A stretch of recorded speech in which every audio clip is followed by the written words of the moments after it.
দুর্গাপুর ইস্পাত কারখানায় অস্থায়ী শ্রমিক নিয়োগকে কেন্দ্র করে তোলাবাজি ও সিন্ডিকেট চক্রের অভিযোগে ফের উত্তপ্ত হয়ে উঠল দুর্গাপুরের বনগ্রাম এলাকা। শনিবার সকালে গোপাল মাঠ সংলগ্ন বনগ্রামে একটি গোপন বৈঠকের খবর পেয়ে সেখানে চড়াও হন বিজেপি কর্মীরা। এরপরে দুপক্ষের মধ্যে ধাওয়া পাল্টা ধাওয়া শুরু হয় এবং গোটা এলাকায় তীব্র উত্তেজনা ছড়িয়ে পড়ে। অভিযোগ, দুর্গাপুর ইস্পাত কারখানায় দীর্ঘদিন ধরে অস্থায়ী শ্রমিক নিয়োগের নামে অর্থ লেনদেন ও তোলাবাজি চালাচ্ছিল তৃণমূল শ্রমিক সংগঠনের একাংশ। এই চক্রের মূলে রয়েছেন তৃণমূল শ্রমিক সংগঠনের কোর কমিটির সদস্য শেখ মনি, নেতা আকবর আলী এবং রসুল মিয়া। বিজেপির দাবি, রাজ্যে ক্ষমতার পরিবর্তন হলেও এই পুরনো সিন্ডিকেট চক্রটি এখনও সক্রিয়। এবার তারা বিজেপির নাম ব্যবহার করে নতুন করে তোলাবাজির নীল নকশা তৈরি করতে ওই গোপন বৈঠক ডেকেছিল।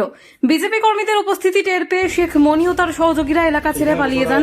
খবর পেয়ে দুর্গাপুর থানার পুলিশ দ্রুত ঘটনাস্থলে পৌঁছে পরিস্থিতি নিয়ন্ত্রণে আনে।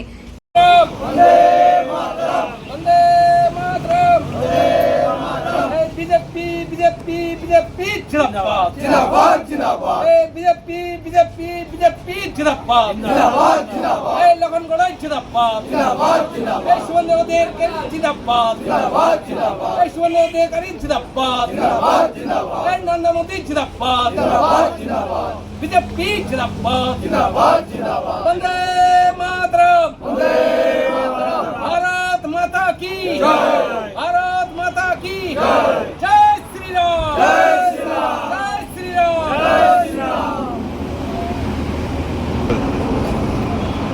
মূলত অভিযোগ বলতে একটা শান্তি শৃঙ্খলা জায়গা গোপাল মাঠ।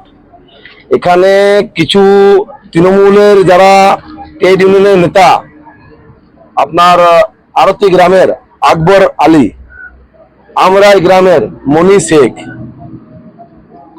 মেন গেটের রসুল মিয়া, এইরকম ব্যক্তিরা এখানে বোম শঙ্কর উদাস নামে এক ব্যক্তির গাড়ি, যার সঙ্গে বিজেপির কোনো যোগ নেই। আমাদের দল পরিষ্কার জানিয়ে দিয়েছে 4 ঘন্টার বিজেপি, রাতারাতি বিজেপি হওয়া যায় না। তো তার বাড়িতে এসে বিজেপির নাম করে, বিভিন্ন রকম ট্রেড ইউনিয়নের নাম করে যে আমরা কাজ দেবো বিজেপি সমর্থিত ইউনিয়ন।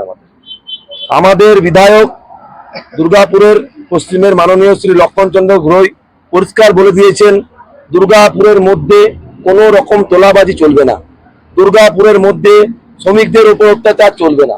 তো যেই ব্যক্তিরা শ্রমিকদের উপর অত্যাচার করেছেন, যেই ব্যক্তিরা শ্রমিকদের উপরে, শ্রমিকদের কাছ থেকে শ্রমিকদের ন্যায্য মজুরিটা নিয়েছেন, এবং কিছু বেকার ছেলে এই গোপাল মাঠ, কাদা রোড, মেন গেট, আমরাই, সেই হিন্দু ছেলেদের কাছ থেকে অর্থ নিতেন যে কর্মসংস্থানে ঢুকিয়ে দেব, কিন্তু সেখানে কাজের দেয়নি।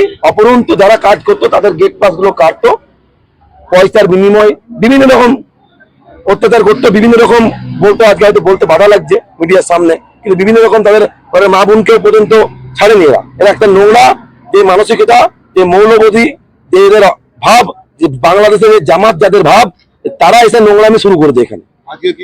তো এরা এসে এখানে সেম জিনিস যে আমরা কাজের ব্যবস্থা করে দেবো, আমরাই থাকবো, আমরা আগে তৃণমূল ছিলাম, এখন হয়ে যাবো এখানে ভিতরে এই সেই হ্যান ত্যান, বিএমএস এর নাম করে করছে, এনএফআইটি নাম করে করছে।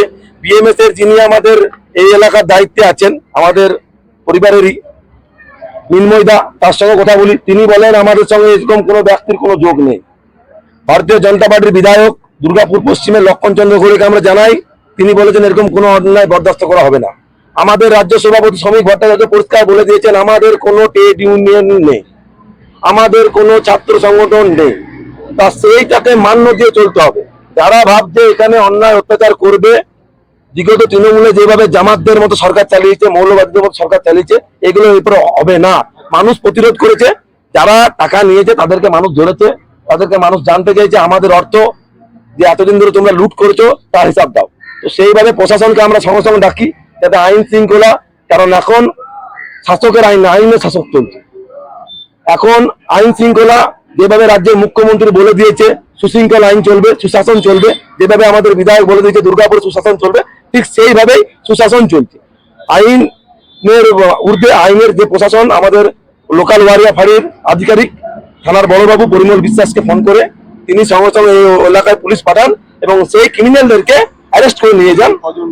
5-7 জন ছিল, এবং যারা মূলত অভিযোগ আকবর আলী, মনি শেখ, রসুল মিয়া, এরা পলাতক, পালিয়ে যায়। আমাদের যখন ছেলেরা আসে, তাদেরকে পাবলিক যখন এসে ধরে, তখন তারা পালিয়ে যায়।